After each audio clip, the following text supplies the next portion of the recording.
Hello, everyone. Welcome to Everything Arsenal. Let's talk about the latest transfer news. A lot of rumors, a lot of news going around as usual with Arsenal transfer news, especially after what has happened the last week. The transfer window has even become big, and now everyone is scrambling to, find signings for Edu and for Arteta. And I'm sure they're also scrambling around to find a couple of solutions. We'll be talking about a left back that it's looking likely that those are the kind of players we are able to sign. Not too much money, and kind of gems and hidden gems and such kind of players. We'll also be talking about a midfielder that we've been linked to, a Premier League midfielder, and also the latest on our striker situation. Are we going to get a striker like every Arsenal fan is hoping for? Are we going to sell anyone? Do we need to sell anyone first before getting any new players? We'll be talking about all that. A lot to cover. Also the latest on the likes of Evan Toney, Reece Nelson, and a lot more. But before I even get started, let me know how you're feeling about whatever's happened the last 1 week. It's been a lot. We have a big game this weekend against Liverpool. If it goes wrong, we'll have a 2-week break, and it's going to be a long 2 weeks ahead.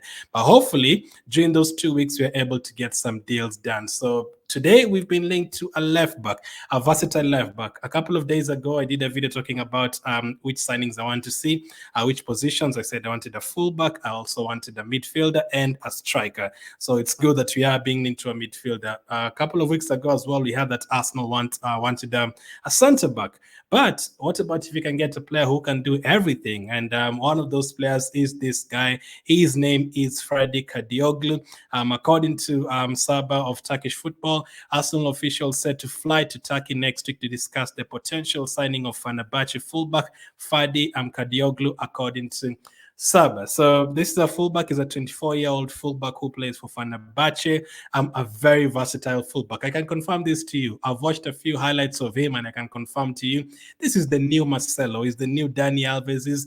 He's like a Bernardo Silva playing at fullback. He's all of that. He's the best fullback to ever play football. I've confirmed that after watching 2 minutes of his highlights on YouTube.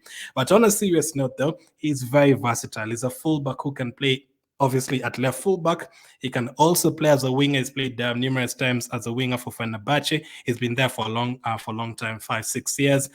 He can also play as a midfielder. So just like Zinchenko, he can play as a fullback and as a midfielder, but he can also play as a wing. And those are the kind of players we want right now. I feel like we're in such trouble in that fullback position because Tomias is now at the Asian Cup. Timber is injured. We don't know how long he's going to be out for. And Zinchenko is also now injured. We don't know how long he's going to be out for. At the moment, at the time of recording, we only have Gabriel, Saliba, Kivior, Ben White. You can count Cedric if you want, but in terms of the ones who've played regularly this season, we only have 4 remaining defenders. If something happens to one of them, you're going to have to be really clever. And you don't want to put yourself in that position when you have Champions League football. Obviously you've dropped off in terms of the Premier League. You need to pick up points. You're in the FA Cup against a very tough team in Liverpool. You're going to have to start winning games. You don't want to play a right wing at left back or a striker as a defensive midfielder just because you don't have players. You don't want to get yourself into that position. So a player like Kadioglu will really, really help you. A player who can play in numerous positions. The main one that we really need him for, obviously, is fullback. In terms of the wing on that left wing, we are hoping that Martinelli starts firing. If Nelson stays, Trossard is there as well. Smith Rowe, if he stays, he can play in that position. So we are really focused on that fullback role. And Kadioglu is a player who also scores goals. It's come from nowhere, but in terms of also his age profile, he fits the Arsenal age profile perfectly. He's only 24 years of age, so he fits into our profile quite a lot. So this is one to keep an eye on. According to reports, we are going to send scouts there very soon, and hopefully we can get a good deal for him. I don't expect it to be like 60, 70 million. That's the good thing with such kind of transfers. You might even get him on loan with an option to buy or an obligation to buy at the end of the season, or you can just purchase him right now for a cheaper price. I don't think he'll be that expensive. How good has he been this season? Well, according to Who Scored, Ferdi Kadioglu is the highest rated defender in the Super League this season. So in terms of the Turkish league, he's the best defender so far this season with a rating of 7.29. So whoever's seen this one, that's good. That's good scouting. That's now Arteta and Edu, they have signed a couple of poor players, but I still trust their talent ID a lot. Yes, I know the likes of Marquinhos haven't worked out, the likes of Willian haven't worked out, Tavares, but most of them have, like Tomiyasu, Ramsdale, Odegaard, all those players. Most of the signings have worked, and a lot of people did not expect anything from White and Ramsdale, but those players have brought us back to Champions League football, so they've done a lot. Hopefully, Kadioglu can be one of those players as well. I'm not sure if it's only Arsenal who's linked to him. I'd not be surprised to hear other teams being linked to him. But hopefully, to have some fresh blood like that, a player who can play in numerous positions, I think that could help a lot. It could help a lot. So let's keep an eye on Ferdi Kadioglu. Let's hope he will be joining us very, very soon before we play Crystal Palace in 2.5 weeks' time. That's the first position. The second position is obviously midfield. We all know Partey is injured, and now that he's not been picked for AFCON in the way the Chris Houston, the Ghana manager, has been talking about it, it looks like Partey could be out for a long time unless Arsene do have played a clever card and maybe lied about the injury so that Partey is back in the next couple of weeks. Doesn't look like it, though. It looks like it's a serious injury that can keep him out until February or something at least. So we have to find solutions, because even if Partey comes back, we can't really depend on him. He could be out again, very soon, and that's not something that you want to get yourself into that position again. Right now, you're depending on Declan Rice way too much. If he has a bad performance, there's no one else who can help out. He's come on in the Carabao Cup. He's been playing in the league. He's been playing in the Champions League. We need to find a solution. The solution seems to be Amadou Onana of Everton. According to Alex Cook, keep an eye on Arsenal and Amadou Onana at Everton, who we knew Chelsea were looking at previously. And with Everton's financial predicament, there is a possibility that he could be sold this month. So this is a player who, if he joins Arsenal, that would be an amazing signing. We've watched him in the league a lot. We've watched him play against Arsenal a lot of times, and a couple of those times he's dominated us in midfield.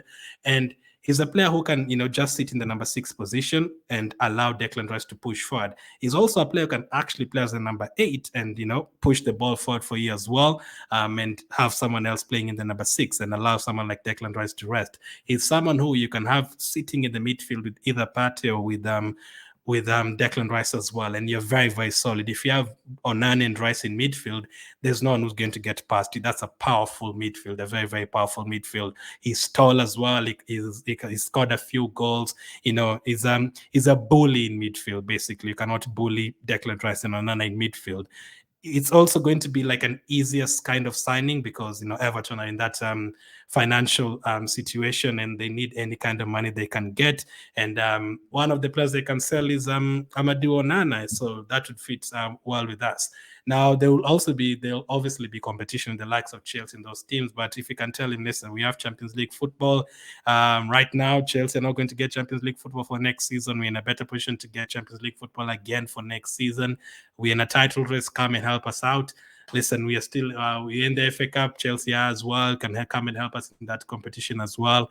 And then you discuss with Everton again. Maybe you cannot be able to sign him right now, but maybe you can be able to get a loan and then try and sign him at the end of the season if things work out for you. He's also Premier League experienced. He's been playing in the Premier League for a couple of seasons now, so he won't really need any adapting. If you sign him right now, you just throw him straight against Liverpool in the FA Cup or throw him straight against Crystal Palace in the Premier League.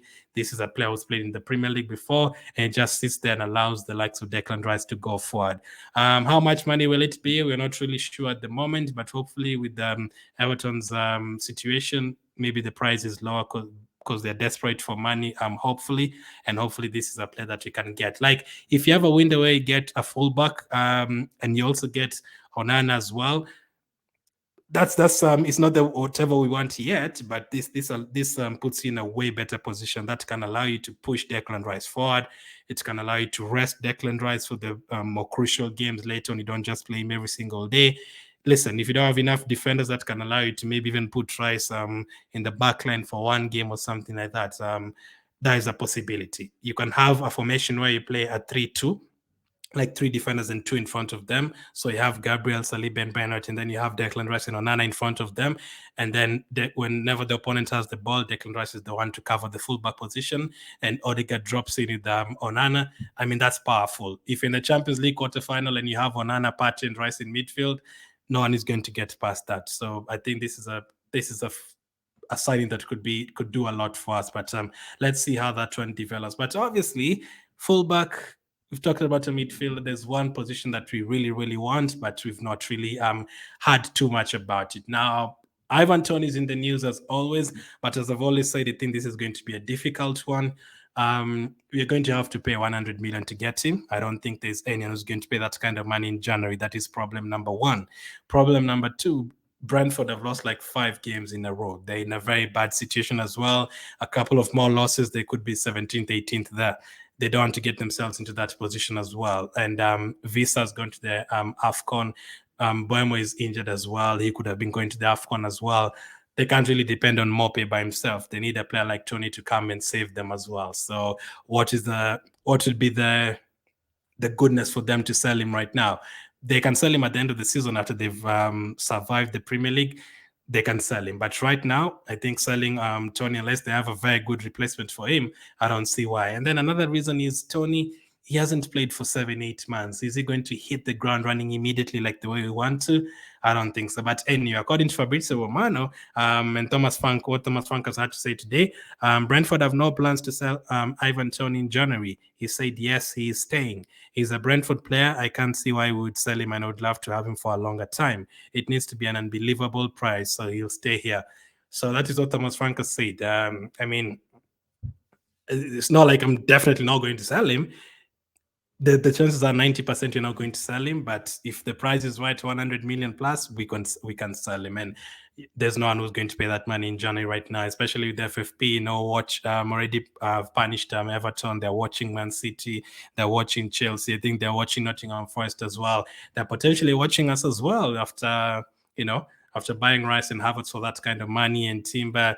You can't just go ahead and spend another 150 million in January. You're going to get yourself into trouble. And we also have to look in the future. You don't want just to, go into next season and deducted 20 points. That's a terrible situation. But it could be a case of raising money, according to Miguel Delaney. The race for Toney may actually become a race to see who can raise the necessary funds first. Any Arsenal move for Toney is probably dependent on whether Eddie Nketiah goes to Crystal Palace. So even with that, even if you sell Eddie Nketiah, it's not like we're going to sell him for 80 million. If Eddie Nketiah is going to be sold for 80 million and then you add an extra 20-30 million to buy Toney, then that would make sense. But unless you're selling Nketiah and 2-3 more players, that's the only way you can possibly even get close to that money. But as Miguel Delaney says, if Chelsea want him, they might have to sell the likes of Gallagher quickly before Arsenal sell their players, or before Man United sell their players, before Newcastle sell their players. Whoever wants Toney would have to raise funds to get him. I don't think this is possible at all. There's only like a 10% chance we can get Toney this January, and even that could be low. I'd love him at Arsenal in terms of those crosses and Premier League experience and all that. But even if it asked me to choose between strikers that I want, I don't think I'd have Toney in my top 2 or anything like that. But if he's the only one who's available, I think he can do the job for you. But the problem is not really quite available. So you have to consider that as well. But speaking about the strikers that could raise money for us to get Toney, what's the latest on Eddie Nketiah? According to David Ornstein, Eddie Nketiah is subject of concrete interest from Crystal Palace. As of now, Arsenal's stance is to keep Nketiah. But if that changes, the expectation is that Palace push hard for his signing. So Crystal Palace want Eddie Nketiah. The thing is, I've seen a lot of people complaining, like, why is Arsenal not selling him immediately? Yes, many people want him to be sold, but there's a couple of things. There's a couple of ways you have to approach such deals. You can't just tell Crystal Palace, yes, you want to sell him, take him. They'll give you 10 million and you're desperate to sell him. So here is 10 million, give him to us. That's the first situation. The second situation as well is, I usually don't like when you sell players first and then try to buy players. I usually like being like in charge. You buy the player first and then you sell the players, just like we did with the Xhaka situation. We bought Rice, we bought Havertz, and then we allowed Xhaka to go. Because the moment you sell players first, the other teams can be like, yeah, we now want 150 million. And then what do you do? If you've sold 2 or 3 of your players already and you don't have enough numbers, you're going to get yourself into a tricky situation. But in such cases, maybe you might have to sell fast to try and get that money to fund the Ivan Toney transfer. Again, back to the first point on Eddie Nketiah, you can't show the other team that you're very desperate to sell the player. You have to be like, no. We want this player. If you want him, you're going to have to pay good money for him. Like right now, the way Besiktas want El Neni, I'm like, El Neni is one of the best midfielders in the world. The only reason Mohamed Salah is not the best Egyptian is because Mohamed El Neni exists. You have to convince the other team that the player you're selling is very, very good. El Neni is one of the best. Is the best since Steven Gerrard. We need 60 million for him. That's what you need to do. That's what you need to do with Nketiah as well. Even if you're desperate to sell him, you have to be like, no, you have to pay good money for him, because otherwise the team will offer you 10 million and they'll give him. You'll have to sell them because sell him to them because it looks like you're desperate to sell. So that's how they're approaching it. So I'm not really bothered about Arsenal saying we don't want to sell him. That could also be a tactic of just like, hey, listen, we want more money, get other teams to also want him. And Ben Jacobs also says Crystal Palace interest in Eddie Nketiah is genuine. Arsenal view Nketiah as part of their plans. Offers won't be entertained unless Arsenal find another striker in January, and that's not guaranteed. So this is one to keep an eye on. Eddie Nketiah, we might even see him playing against Liverpool this weekend, and then a lot will develop. For him now, I just feel like it would be better for him to look for a new adventure, new journey, because at the moment I feel like even if he does something right, there's like 80% of the fan base that don't like him or don't trust him. I don't feel like he'll ever change Arsenal fans' mind. He'll also be under too much pressure. Even if he scores 3 goals, people would want 5 goals. So I think it would be better for him to like get a new adventure. So let's see how that one develops. He's not the only player that we could sell. Reece Nelson is another one. So according to reports on Reece Nelson, Premier League clubs are showing interest in Reece Nelson, with West Ham being one of them. As ex-West Ham employee reported, it would be clear profit for us in terms of FFP. So the Haaland boys might be the ones who are going to get us money. That's Reece Nelson, Nketiah, maybe Smith Rowe, because you're not going to really get anything for Cedric and El Neni, unfortunately. So you're going to really have to push to get money. Now, we're not really using Nelson this season. He helped us a lot last season coming off the bench against Nottingham, against Bournemouth, against Southampton. He put in some very, very good performances. This season, you've seen some glimpses, but he's not really getting game time. And when everyone is fit, I can't see him playing. If you have Martinelli, Saka, and Jesus, and then you also have on the bench Trossard, you have Havertz. If Nketiah stays, you have Nketiah. Fabio Vieira is coming back. Smith Rowe, if he stays, there's so many options, and I can't really see him getting regular time. And on top of that, we are out of the Carabao Cup. And you never know, especially if we go out of the FA Cup as well. I can't see Nelson getting any game time at all in the Champions League and in the Premier League. So that's another one to keep an eye on. Reece Nelson is another one we might end up selling. And obviously, El Neni has been linked to several clubs in Turkey, Besiktas, I think Trabzonspor, all of those teams. They're linked to his name. So he's a player who might actually leave the team. So that's another one. But you don't really have too many players with value at all, and that's the problem. I mean, not like that. We have a lot of players with value, but players that we don't want to sell. Saka's, Odegaard's, those players are not going anywhere. But the players who some would call deadwood, they don't really hold too much value. El Neni, Cedric's, all those guys. Not too much value, unless you end up selling Ramsdale for 40 million and you sell Nketiah for 40 million, and then you look for a player like Nelson and sell him for 20 million to raise that money. That's the only possibility. But raising that money within 3 weeks, it's very hard, because Crystal Palace might say we are going to wait until 28th of January to make an official bid for Nketiah. It's already too late. You've already played Crystal Palace. You've already played probably Nottingham Forest. You don't have enough time to get a striker in. It's a tough situation to be in. It's a tough situation to be in. But let's see how those ones develop. So fullback, midfielder, and striker. The chances of us getting 3 players is very, very low. I'd not be surprised if we get the Fenerbahce player, Ferdi, and maybe a striker, or maybe Onana. I'd not be surprised if we didn't get a striker. Now, that is why I'm like, we're not really beggars, but beggars can't be choosers in our situation. Even if you tell me to get Solanke, I would get him. It's rather you get him or get nothing. So I don't think you're going to pay that. Even Solanke would probably be expensive. So I don't think we're in a position to say, let's get Osimhen or Tony. There's no money to get those players right now. And remember, you're not getting those players tomorrow or today. So for the Liverpool game this weekend, we have to use what we have. We have to find a way. Jesus has to improve. Saka has to improve. Martinelli has to improve. Try different things. Play Havertz up front. Maybe try a back three. Maybe try a different formation. You just have to do different things. But let me know what you guys make of all that. Which two positions do you really want us to sort out? I know the strike will probably be one, but which should be the second position that you'd really want us to sort out? Thank you for watching, and I'll catch up with you guys on the next one.